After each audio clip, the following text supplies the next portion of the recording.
ilmu yang dia miliki tidak menjadikan dia dekat sama Allah. Ilmu yang dia miliki justru menyebabkan dia jauh dari Allah.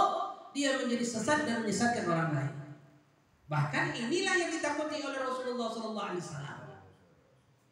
Di mana dalam satu riwayat hadis Rasulullah SAW menceritakan tentang Dajjal. Ketika Rasulullah SAW menceritakan tentang Dajjal, Rasulullah SAW memberikan sifat-sifat tentang itu Dajjal kepada para sahabat. Dajjal itu kata Rasulullah SAW akan hidup di akhir zaman, akan umatku akan menghadapi yang namanya Dajjal. Dajjal itu tertulis di dalam keningnya, di dahinya kafarah, yang artinya kufur. Matanya tertutup satunya. Dia melihat dengan satu mata. Dia akan mengelilingi bumi ini selama 40 hari. Satu hari pertama itu sama seperti 1 tahun. Satu hari kedua sama seperti 1 bulan. Satu hari yang ketiga sama seperti 1 minggu. Satu hari keempat baru sama seperti hari-hari biasa. Makanya pada saat itu pun sahabat bertanya kepada Rasulullah, ya Rasulullah, bagaimana sholat kami ketika pertama kali Dajjal itu datang? Apakah dalam 1 tahun itu kami cukup 5 kali sholat? Maka Rasulullah SAW memerintahkan untuk sholat seperti biasa dengan dikira-kira waktunya, per harinya. Saking dahsyatnya keadaan tersebut. Lalu Rasulullah SAW menjelaskan tentang Dajjal itu. Dajjal itu akan mengelilingi bumi ini luar biasa dahsyatnya. Satu langkah dia itu 1 ujung penglihatan dia. Jadi kelihatannya sampai mana? Itu 1 langkah dia. Ayo masuk ke depan lagi.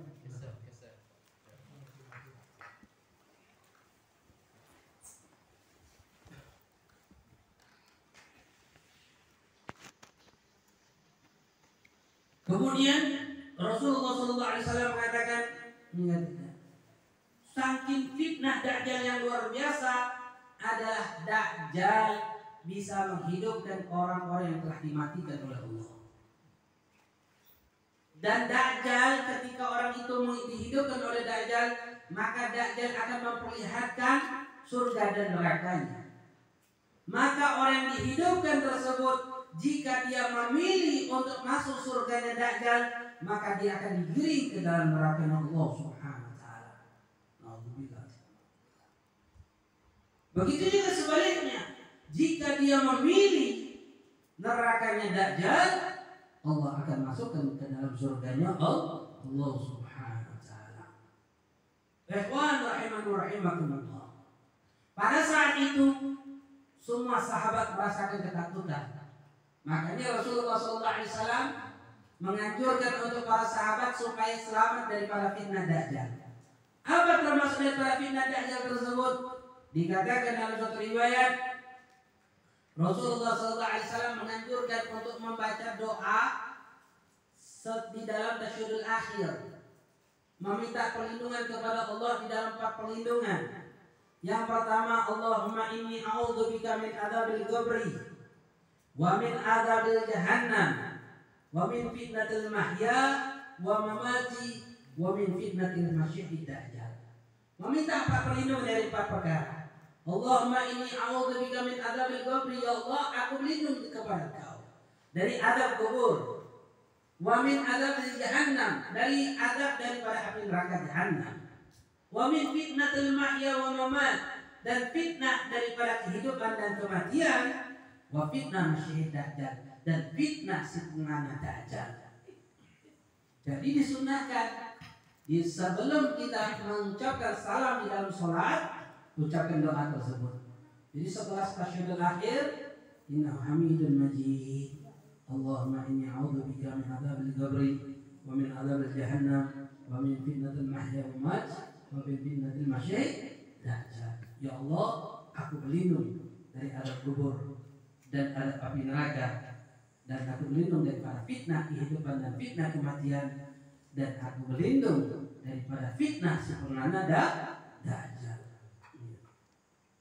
Ikhwan rahimakumullah. Di Situ kata Rasulullah, orang yang dakwah membaca daripada doa itu akan diselamatkan daripada fitnah Dajjal. Ketika sahabat diceritakan tentang sifat-sifat Dajjal tersebut, maka sahabat kegeeran. Badan mereka menggigil, merasakan takut yang luar biasa dengan sifat Dajjal tersebut. Lalu sahabat Rasulullah bertanya kepada sahabat, ya wahai ashabi, wahai sahabat-sahabatku, apakah kalian takut dengan Dajjal? Maka setiap sahabat mengatakan, ya Rasulullah, sesungguhnya kami takut dengan Dajjal. Kami takut dengan Dajjal. Maka tersenyumlah Rasulullah SAW. Lalu sahabat mengatakan, ya Rasulullah, apakah kau tidak takut dengan Dajjal? Maka Rasulullah SAW mengatakan, aku tidak takut dengan Dajjal. Tapi justru ada yang lebih aku takuti daripada Dajjal. Lalu sahabat bertanya, ya Rasulullah, siapa yang kau lebih takuti daripada Dajjal? Maka Rasulullah SAW mengatakan, ulama su. Lalu sahabat bertanya, ya Rasulullah, siapa yang kau maksudkan dengan ulama su tersebut? Maka Rasulullah menjelaskan adalah ulama-ulama yang ada di pada umatku, yang mengajak umatku ke dalam kesesatan.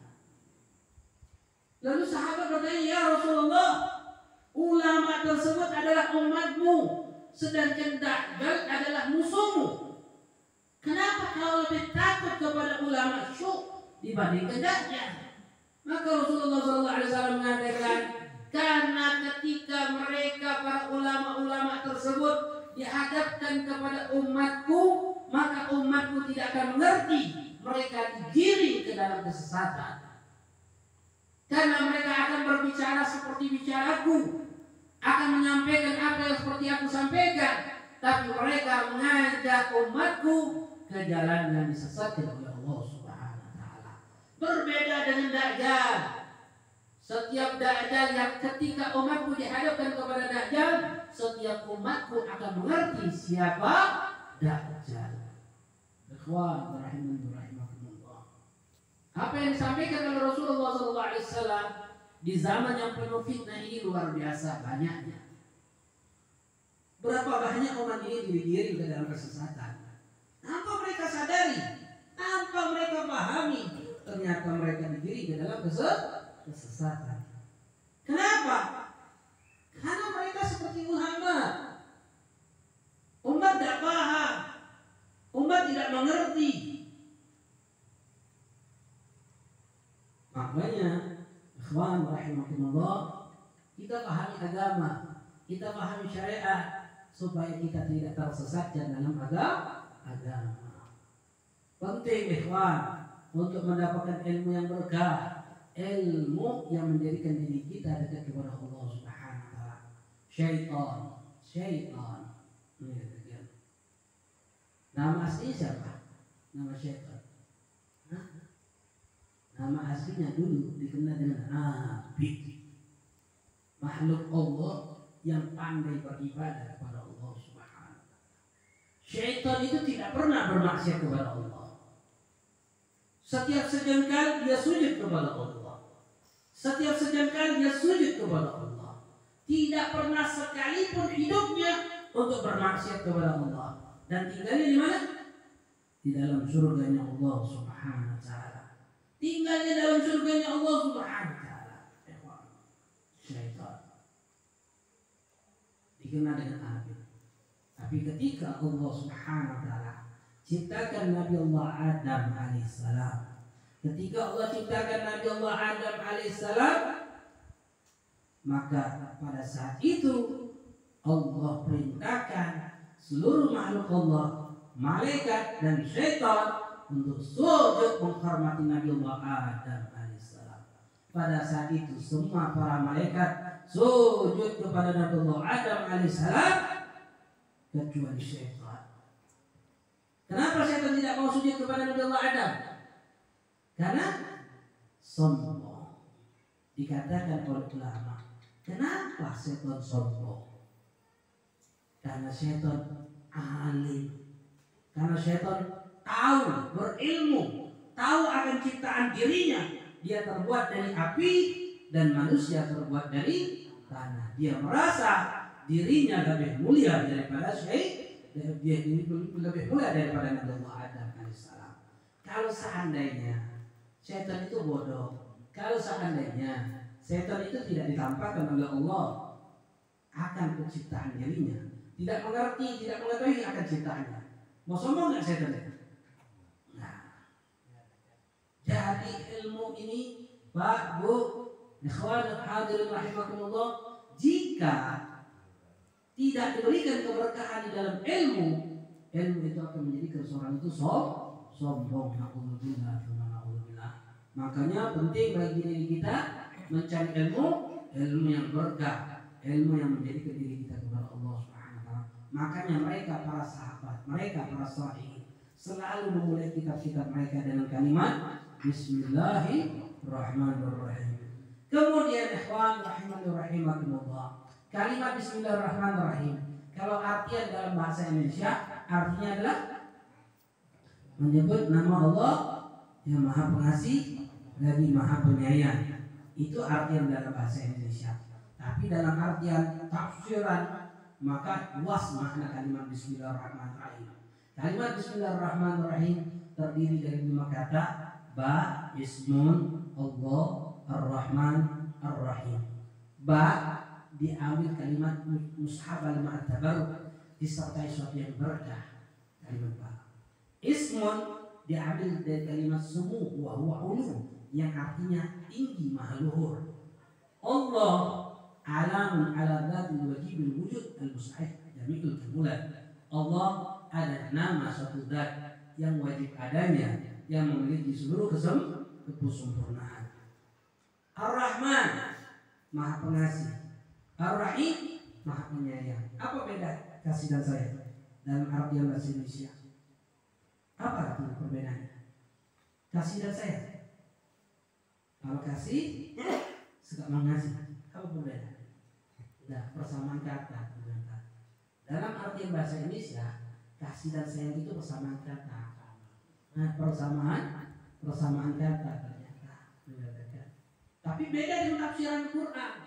Ulama menafsirkan kalimat Ar-Rahman ada sifat Allah. Allah nama zat, Ar-Rahman dan Ar-Rahim ada sifat Allah yang Maha Pengasih, Maha Penyayang. Tapi yang dimaksud Ar-Rahman di situ adalah mun'imu bijala'in ni'am. Zat yang memberikan nikmat sebesar-besarnya nikmat. Nikmatul Islam, nikmatul melihat, nikmatul iman, nikmat mendengar. Siapa yang memberikan nikmat itu? Allah yang dikenal dengan Ar-Rahman dan bersifat Allah. Kebalikannya Ar-Rahim.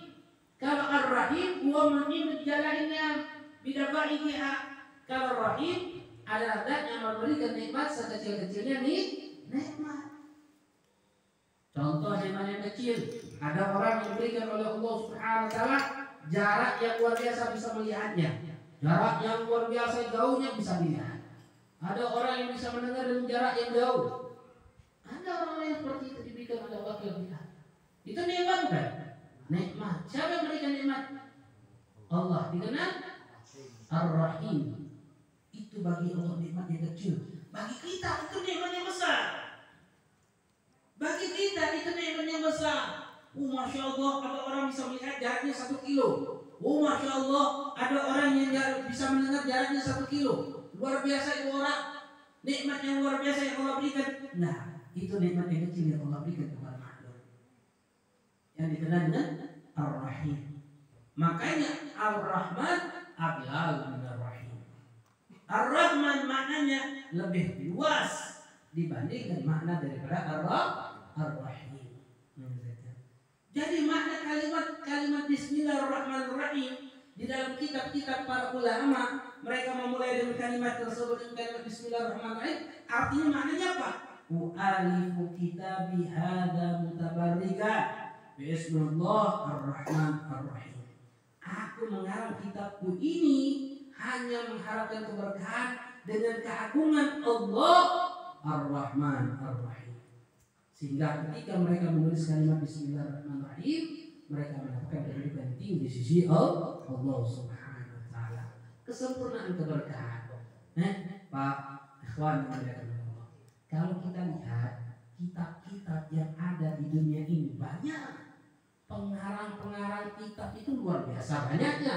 Tapi tidak setiap kitab-kitab yang dikarang itu dipakai.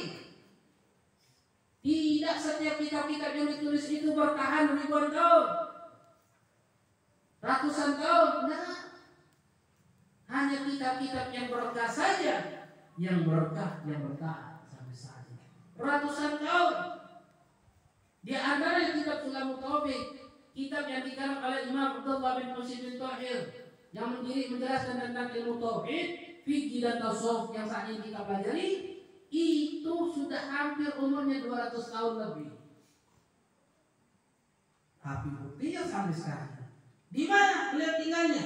Beliau aslinya negeri dari Hadramaut, Yaman. Bayangkan Pak, 200 tahun yang lalu. Bayangkan. Ada mesin fotokopi? Ada mesin fotokopi? Ada mesin cetak? Ada. Pulpen, kertas tidak segampang saat ini. Kalau sekarang ini kertas lebih murah daripada makanan-makanan yang kita beli, yang kita makan saat ini. Di zaman itu 200 tahun yang lalu, pulpen, kertas lebih mahal daripada makanan-makanan yang mereka makan. Sama seperti zaman Nabi. Makanya di zaman Nabi itu orang punya baju 2 itu dianggap orang kaya. Dianggap orang kaya yang luar biasa kalau sudah punya baju 2, 3. Kalau punya rumah 2, 3 itu biasa saja. Kenapa? Di zaman itu untuk mendapatkan kain sulit. Tidak semudah di zaman kita sekarang. Begitu juga di ratusan tahun yang lalu. Untuk mendapatkan pulpen, tinta, kertas, tidak segampang di zaman kita sekarang. Pulpen dan kertas tidak terlalu berguna di zaman kita sekarang. Menunjukkan di zaman itu. Tapi karena Allah ingin menjaga keberkahan itu, walaupun di zaman penuh kesulitan, sampai detik ini kitab ini dilanggengkan oleh Allah Subhanahu wa taala. Bismillahirrahmanirrahim. Ada kalimat yang luar biasa. Bahkan ulama dalam suatu riwayat hadis Rasulullah sallallahu alaihi wasallam, orang yang mau tidur lalu dia baca Bismillahirrahmanirrahim sebanyak 21 kali, maka Allah akan jaga dia dari segala macam bala musibah. Allah berikan keamanan dari gangguan syaitan. Allah berikan keamanan daripada binatang buas. Allah berikan keamanan daripada kemalingan, kebakaran. Allah akan berikan keamanan dari segala macam bala untuk dia dan seluruh keluarganya. Artinya kalau kita tidur, kita baca Bismillahirrahmanirrahim 21 kali, bukan hanya kita yang dijaga oleh Allah, anak, istri, semuanya dijaga oleh Allah Subhanahu wa taala. 21 kali saja. Mau tidur baca Bismillahirrahmanirrahim berapa? 21 kali. 21 kali. Kemudian kalimat Alhamdulillahirabbil alamin. Puji syukur kepada Allah Subhanahu wa taala, Rabbul alamin. Tuhan daripada semesta alam. Wa asyhadu an la ilaha illallah wahdahu la syarika lah. Wa asyhadu anna sayyidina Muhammadan abduhu wa rasuluh sallallahu wasallam alaihi wa ala alihi wa sahbihi wa tabi'in. Wa asyhadu an la ilaha illallah. Aku bersaksi, aku meyakini, mengetahui dan beriman an la ilaha illallah. La ilaha illallah. Pak, artian kalimat la ilaha illallah, artikan menurut bahasa Indonesia. Apa artinya? Tiada Tuhan, tiada Tuhan selain Tuhan. Kalau artian bahasa Indonesia, bukan tiada Tuhan selain Allah. Allah itu sudah kita tafsirkan, Allah itu sudah kita terjemahkan. Kalau artian bahasa Indonesia, la ilaha illallah, tiada Tuhan selain Tuhan. Makanya saya harus sampaikan kalimat Allah Kalau ditanya Allah itu apa Pak? Allah apa? Tuhan umat Islam. Hah? Kalau orang kafir bilangnya apa? Allah. Kafir Indonesia. Kalau kafirnya Arab, Allah juga. Kalau Indonesia Injilnya menggunakan bahasa Indonesia. Kalau di Arab Injilnya bahasa Arab. Jadi kalau dia mengucapkan kalimat la ilaha illallah, yang artinya tiada Tuhan selain Tuhan dia. Orang kafir itu biasa Pak mengucapkan alhamdulillah. Biasa enggak? Apa artinya? Puji syukur kepada Tuhan. Yang dimaksudkan Tuhan siapa? Tuhannya dia. Habib pernah ke Ceritas. Jadi nemenin teman Habib sakit operasi kecil. Lepas ceritanya. Habib tanya, gimana Pak? Berbahaya Pak? Insya Allah nggak apa-apa katanya. Ya, insya Allah nggak apa-apa. Oh, pas dia ngomong insya Allah nggak apa-apa, mungkin Habib pikiran dia Muslim. Oh, insya Allah. Nah, jadi nggak apa-apa. Insya Allah nggak apa-apa. Nah, serahkan nama Allah saja. Dia bilang serahkan nama Allah saja. Ikhtiar sudah. Habib dia, oh, alhamdulillah. Ya alhamdulillah, nggak apa-apa. Sudah, cerita-cerita. Pergi ke dokternya keluar. Susternya ngomong, Ustaz, itu bukan Muslim itu katanya. Bukan orang Muslim. Kaget. Terus dia Kristen. Kenapa dia ngomong insya Allah? Kenapa dia ngomong alhamdulillah? Dia bilang, oh dia seperti itu memang. Artinya, jadi kita paham di sini. Dia mengucapkan alhamdulillah, dia memuji Tuhan dia. Dia mengucapkan kalimat insya Allah, dia beretikat kepada Tuhannya. Makanya kita harus paham. Ketika kita mengucapkan kalimat la ilaha illallah, apa sih Allah itu? Makanya diartikan, ditafsirkan langsung. Alamun ala dzat wajibul wujud al-mustahik li jami'i kamulat. Allah adalah nama suatu zat yang wajib adanya, memiliki seluruh kesempurnaan. Jadi ketika kita artikan la ilaha illallah, tiada Tuhan, la ma'bud bihaqqin fil wujudin illallah. La ma'bud, tidak ada zat yang disembah bihaqqin dengan kebenaran, fil wujudin di dalam keberadaannya, illallah, kecuali hanya Allah.